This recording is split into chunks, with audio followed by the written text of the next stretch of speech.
ঠিক না বেটি? ওলি আল্লাহদের মাধ্যমে আমরা দৌলতে ঈমানের মতো নিয়ামত পাইছি। অতএব সত্যিকারের হক্কানি উলামায়ে কেরাম নাইবে নবী ওয়ারাসাতুল আম্বিয়া যারা আছেন এদেরকে অবমূল্যায়ন সিলেটবাসী মেনে নিতে পারে আর নাইবে নবী ওয়ারাসাতুল আম্বিয়াদের মূল্যায়ন করা এটা আমার কথা নয়। রাইসুল মুফাসসিরিন হযরত আব্দুল্লাহ ইবনে আব্বাস রাদিয়াল্লাহু তাআলা আনহু ওই আয়াতের ব্যাখ্যার মধ্যে বয়ান দিরা ইন্নাল লাযীনা ইউনাদুনাকা মিন ওয়ারাইল হুজুরাতি আকসারুহুম লা ইয়াকিলুন ওয়ালাউ আন্নাহুম সাবারু হাত্তা তাখরুজা ইলাইহিম লাকানা খায়রাল লাহুম ওয়াল্লাহু গফুরুর রহিম। একবার হোক আল্লাহু আকবার।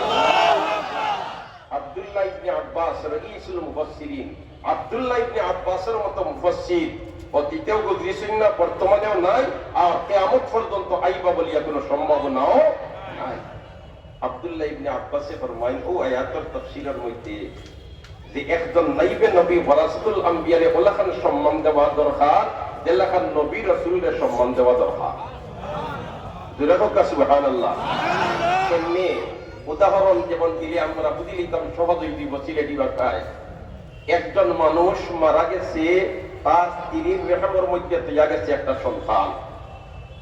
সন্তান যখন ভূমিষ্ঠ হইছে তখন তার বাবারে দুই নয়নে দেখছে না, এই সন্তানটা হইল এতিম সন্তান। ঠিক না বেটি? বাবা তার জন্ম আগে মারা গেছেন গিয়া, অতএব বাবা জন্ম নেওয়ার পরে এই বাচ্চাটা জন্ম নিছে, এখন তো বাচ্চাটা এতিম জন্ম নিছে না, তার চাচা আছে, আর এই চাচায় তারে লালন পালন করিয়া শিক্ষা দীক্ষা দিয়া মানুষ বানাইছে। এমত অবস্থায় এই সন্তানের লাগি তার চাচারে তার বাপর মতো মূল্যায়ন করা দরকার নিনা দরকার নাই। যে কাজ বাপে করতা ও কাজ চাচায় করতেন। ঠিক না বেটি? নবী রাসূল হলে যে কাজ করতা, নাইবে নবী ওয়ারাসাতুল আম্বিয়া হলে ও কাজ করা বিদায় এরারে নবী রাসূলের মতো সম্মান দেওয়া দরকার। মুহতারাম হাজিরিন কেরাম, আলোচনা আমি খুব লম্বা করতাম না। হযরত পীর সাহেব জন্মলাই দামাত বারাকাতুহু হাজির, ওনাদের আলোচনা আমরা শুনতাম, ওনাদের নসিহত শুনিয়ে আমরা জীবনে কোরআন হাদিসের আলোকে গড়িয়া তুলতাম। এজন্য সময় আমি মাত্র কয়েক মিনিটের ভিতরেই আমার কথারে আমি কি জানার চেষ্টা করবো ইনশাআল্লাহ। তবে দোয়া করি পরগাহে খোদাম দিতে, হে আল্লাহ আমাকে এমন দুই চারটা কথা হওয়ার তৌফিক দাও যে কথায় আমার এবং আপনার দুনিয়া আখিরাতের ফায়দা হয়। আমিন আমিন। মুহতারাম হাজিরিন, আয়াতে করিমা একটা কোরআনে করিমার তিলাওয়াত করছি প্রায় 6666 আয়াতের মধ্যে থাকি। ওয়ামান ইয়াত্তাকিল্লাহা ইউকাফির আনহু সাইয়্যাতি ওয়া ইউযিম লাহু আজরা। আর সাইয়্যিদুল মুরসালিনের অসংখ্য অগণিত আহাদিসগুলোর মধ্যে থাকি ছোট্ট একটা হাদিসের টুকরা পড়েছি, তাকওয়াল্লাহি রাসু কুল্লি হিকমা। একবার হোক আল্লাহু আকবার। তাকওয়া এমন এক নিয়ামত, এই নিয়ামত যদি বন্দায় আর বান্দি হাসিল করে নিতে পারে তার দুনিয়া সার্থক আখিরাত সার্থক। কারণ হযরত কামিল রাদিয়াল্লাহু তাআলা আনহু থেকে রিওয়ায়াত ফরমান, আমি সাইয়্যিদুনা হযরত আলী রাদিয়াল্লাহু তাআলা আনহুর সাথে সফরে রওনা দিছি। আর হযরত আলী রাদিয়াল্লাহু তাআলা আনহু এক কবরস্থানের খান্দাত খাড়া হইছে। আর কবরস্থানের খান্দাত খাড়া হইয়া কবরস্থানের দিকে মুতাওয়াজ্জিহ হয়ে ফরমান, হে কবরের বাসিন্দা হল, এ ইখলাস রাখনে ওয়ালা হল, এ বুসিদগি হাল ওয়ালা হল, কিতা তোমাদের খবর? ওখান থেকে হযরত আলী রাদিয়াল্লাহু তাআলা আনহু ফরমায়, আমাদের কাছে তোমাদের খবর হইল তুমি তাই মারা যাওয়ার পরে তোমাদের সন্তান হল এতিম হয়ে গেছে। তোমাদের মাথার গাম ফাও ফালাই সম্পদ যেগুলা ওগুলা তোমাদের উত্তরাধিকারীরা বন্টন করিয়া নিছেন গিয়া, আর তোমাদের স্ত্রীরা অন্যত্র স্বামী বরণ করিলেইরা। এটা হইল আমরার কাছে তোমাদের খবর, অতএব তোমাদের খবর পৌঁছাই। হযরত কামিল রাদিয়াল্লাহু তাআলা আনহু ফরমায়, ও কথা হইয়া হযরত আলী রাদিয়াল্লাহু তাআলা আনহু আমার দিকে ফিরে গেছেন। আর ফিরিয়া হন কামিল যদি কবরের বাসিন্দা হলে অবস্থানকারী হলে জবাব দিতে পারতো, তাহলে জবাব দিল মানে সবচেয়ে বড় সম্পদ হইল তাকওয়া। সবচেয়ে বড় সম্পদ কিটা? তাকওয়া। আল্লাহর বান্দার ভিতরে যদি আল্লাহর খৌফ আর ডর পয়দা হয়ে যায়, এই বান্দায় গুনার কাজ করতে পারতো না। আর কদাচিৎ যদি তার থেকে ফাউফিস হয়ে যায় গুনার কাজ করিলায়, লগে লগে তার ভিতরে ডর হামাই দিব যে আমি যে আল্লাহর দরবারে হাজিরি দেওয়া লাগবো, আমি যে আল্লাহর আদালতে হাজিরি দেওয়া লাগবো, আমি যে আল্লাহর কাঠগড়াত হাজিরি দেওয়া লাগবো, আতারে ফাতারে যাইবার কোনো জায়গা নাই। অতএব আমি যে অন্যায় কাজ করিলেছি, আত্মসমর্পণ করিলাই, আল্লাহর বান্দা গুনার উপরে শর্মিন্দা হইয়া যে গুনার কাজ করিতেছে এটা ছাড়ি দিব, আর ভবিষ্যতে এটা করতো না। এই তিনটা জিনিসের সমন্বয় করিয়া যেমনে কইলাই আস্তাগফিরুল্লাহ আস্তাগফিরুল্লাহ আস্তাগফিরুল্লাহ, আমার আল্লাহর রহমতে জুস পারি দে, বন্দার গুনারে মাফ করে দিয়া আমার আল্লাহ এই খালি জায়গারে নেকি দি বলিয়া দেন। সুবহানাল্লাহ।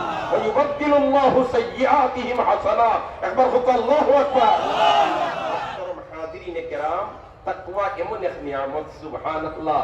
এই তাকওয়া নিয়ামত যদি আল্লাহর বান্দায় অর্জন করিলে, ওমান ইয়াত্তাকিল্লাহা ইউকাফির আনহু সাইয়্যাতি, তার গুনাহ লাগি কাফারা বলি দেয়। সুবহানাল্লাহ। আর কি হয়? ওয়া ইউযিম লাহু আজরা, তার ইবাদত বندگির দাম বাড়ি যায়, রেট বাড়ি যায়, মূল্য বাড়ি যায়। সুবহানাল্লাহ। আমার নামাজ আর একজন মুত্তাকি পরহেজগারের নামাজ, আমার তিলাওয়াত একজন মুত্তাকি পরহেজগারের তিলাওয়াত, আমার দুরূদ একজন মুত্তাকি পরহেজগারের দুরূদ ওজনের মধ্যে মোটেই সমান নাই। দেখতে আমারটাও নামাজ তারটাও নামাজ, আমারটাও তিলাওয়াত তারটাও তিলাওয়াত, আমারটাও তাসবিহ তারটাও তাসবিহ, কিন্তু ওজনের মধ্যে সমান নাই। যেমন মনে হরুকা একজন ভদ্রলোকের দোকানের মধ্যে তাই ফাল্লা লইয়া বুয়াতছইন, আর ফাল্লার এক ফাল্লা তুলিছেন 1 কেজির একটা পাথর, আর অপর ফাল্লা তুলা আরম্ভ করছেন লোহা। যখন ফাল্লার ডান্ডিটা সমান হয়ে যায়, এই বাটখারায় এই তোমার পাথরে আর লোহায়, তখন এই লোহা কয় কেজি হইল ফাল্লার মধ্যে? মাতলা কয় কেজি? 1 কেজি। ভদ্রলোকে লামাইছেন লোহা, আর লামানির পরে ও ফাল্লা তুলা আরম্ভ করছেন সোনা, আর সোনা তুলার পরে যখন ফাল্লার ডান্ডিটা সমান হয়ে গেছে, সোনা কয় কেজি? মাতলা কয় কেজি? 1 কেজি। এই 1 কেজি লোহা আর 1 কেজি সোনা সমান কেজি না বেশ কম আছে? সমান। দাম সমান? দাম সমান? দাম সমান। খানো আগরতলার খানো চকির তোলা, জুড়ে কোনা সুবহানাল্লাহ। একজন মুত্তাকি পরহেজগার, অবাই মুত্তাকি পরহেজগার যারা হই যায়, এরা কিন্তু আল্লাহর মায়ার বান্দা বনি যায়, আর আল্লাহর ওলি বনি যায়। ইন আউলিয়াউহু ইল্লাল মুত্তাকুন। আল্লাহু আকবার। ইন আউলিয়াউহু ইল্লাল মুত্তাকুন। আল্লাহু আকবার।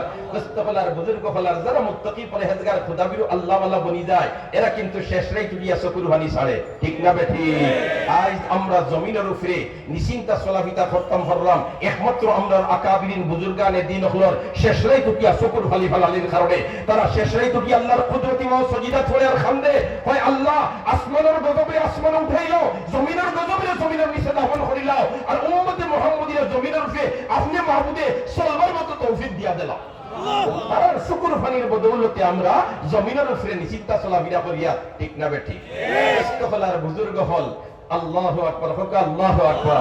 হায় রে হায়, তাকওয়া এমন এক সম্পদ, এটা যদি আল্লাহর বান্দায় অর্জন করিলায়, তার দুনিয়াও উজালা হয়ে যায়, আখিরাতও উজালা হয়ে যায়। মুহাদ্দিসিন হযরতে বালাহরি বুধভাইরা, উলামা হযরতে বালাহরি বুধভাইরা হাদিসের সনদ মদিনা পর্যন্ত পৌঁছতে হইলে আব্দুল্লাহ ইবনে মুবারক রাহিমাহুল্লাহু তাআলার সওয়া লাগে। এই মারকামার মুহাদ্দিস, জামানার শ্রেষ্ঠ ওলি, জামানার শ্রেষ্ঠ বুরুদ, জামানার শ্রেষ্ঠ আল্লাহ ওয়ালা। এই আব্দুল্লাহ ইবনে মুবারক, তার বাবার নাম হইল মুবারক আর তার নাম হইল আব্দুল্লাহ। বাবার নাম কিটা? মাতানো বাবার নাম কিটা? মুবারক। মুবারকে এক আপেলের বাগানো চাকরি করতা, তুরস্কর এক বড় ধনাঢ্য ব্যক্তির, বড় প্রভাবশালী দিনদার আল্লাহওয়ালা এক মানুষের এন আপেলের বাগানো চাকরি করতা। একদিন বাগানের মালিক গেছেন তার বাগানো হয়ে একদিন পরে, আর যাওয়ার পথে মুবারকরে কইছেন, মুবারক বহুত দিনে আমার বাগানখানো আইলাম, তুমি আমারে আপেল আনিয়ে খাওয়াও। এখন মালিকে কইতরা কর্মচারীরে ফল আনিয়া খাওয়াইতা তার বাগানটা কি এখন মনোহরক কাছে আইন কর্মচারী আনিয়া দিতে কোনো বহালতি করবানি? কোনো বহালতি করবানি না। কর্মচারী মুবারকে আপেল গাছ থেকে ফাড়িয়া আইনা আনিয়া খাটিয়া সুন্দর করে সাজাইয়া দিছই। আমরা তো আপেল খাই না নি? আপেলের মাঝে মাঝে মাঝে টক বারোয় নি না? বারোয় না? বারোয় নি না? বারোয় না? আব্দুল্লাহ ইবনে মুবারকে দিছেন নিয়া আপেল সুন্দর করিয়া খাটিয়া তান সার আইছেন, মালিক আইছেন আর কইছেন তান বাগানের আপেল খাইতা, আপেল খাটিয়া দিছেন। মালিকে মুখো দিয়া দেখুন এটা তো ঠেঙ্গা। কইলারে বা মুবারক, কতদিনে আইলাম বাগানো আর তোমারে কইলাম আপেল আনিয়া খাওয়াইতে, আর আমারে দিলেন নিয়া ঠেঙ্গা আপেল। অত একটা বাল্লা খাম ফল্লাই। তাই না হইলা সাহার তোরা অপেক্ষা করো, আমি আর একটা আনিয়া দেই। আর একটা আনিয়া দিছইন, আর গাছ তাকিয়া কাটিয়া উঠিয়া সুন্দর করে দিছইন। বেটাই ভদ্রলোকে মুখো দিয়া দেখে আগরটা থেকে আরো বেশ ঠেঙ্গা। ও কাছে রাগ উঠবো নি? না না, রাগর লোকে তো গুছা উঠার কথা নেই। সুবহানাল্লাহ, সুবহানাল্লাহ। এমত অবস্থায় তো মালিক ইলা রাগ উঠিছে মালিকর, ভাই আমার বাগান আর তুমি কর্মচারী, আর আমি বললাম আমাকে আপেল খাওয়ানোর জন্য, আর তুমি টক নিয়ে আসলে, তারপরে আবার ফান্টাই আরো টক নিয়ে আসলে, এটা আমার নিয়ে মস্কারি করলেন না, কিটা তোমার কি বেতন দেই না আমি? মোবারক এখন স্যার আসলে সবটা ঠিক, আপনি বেতন দিন, মাসে মাসে আমি বেতন পাই। আপনি কইছেন আপেল খাওয়ার জন্য, আমি গাছটা কি আপেল পাড়িয়া নিয়ে আপনারে দিছি, পয়লাটা টক বাড়াই গেছে, বাদরটা আনিয়া দিছি, আরো টক বাড়াইছে। আসল ব্যাপারটা হইল আপনার বাগানের কোন ফল গাছর আপেল গাছর আপেলটা টক আর কোনটার মিষ্টি আমিও জানি না, আমি কি জানি না, জানি না। মালিক হবেন কিতা হোস ই বাগানো তুই তা হোস, আর কোন গাছের ফল টক আর মিষ্টি কিতা তুই জানোস না, তুই তা খাস না নি? কয় স্যার আপনি তো আমারে খাইবার অনুমতি দিছেন না, আমারে শুধু রক্ষণাবেক্ষণের অনুমতি দিছেন, বিদায় আপনার বাগানের কোনটা তোমার আপেল গাছের ফল টক আর কোনটা মিষ্টি আমি জানি না। আমরা তো মাশাআল্লাহ ইল্লাহ বাগানের কর্মচারী বলি গেলে সিজন আইলে ফয়লা আমার হরির বাড়ি মাতো না, এর বাদে আমার শেষ কুটুম বাদে যদি তাহেদে মালিকে ভাইতা ঠিক হইয়া না বেঠিক হইয়া, আমরা কত অদপ পতন হইছে। দেখো আল্লাহর বান্দা যে মালিকে আমারে দিছেন তাই রক্ষণাবেক্ষণ দেখশন করবার লাগি খাইবার অনুমতি দিছেন না, বোধহয় আল্লাহর বান্দায় বাগানও তাহের বাগানোর এমত অবস্থা একটা ফল খায় না। এই মালিক দিন আসলে এই দিনদার পরহেজগার আসলে এই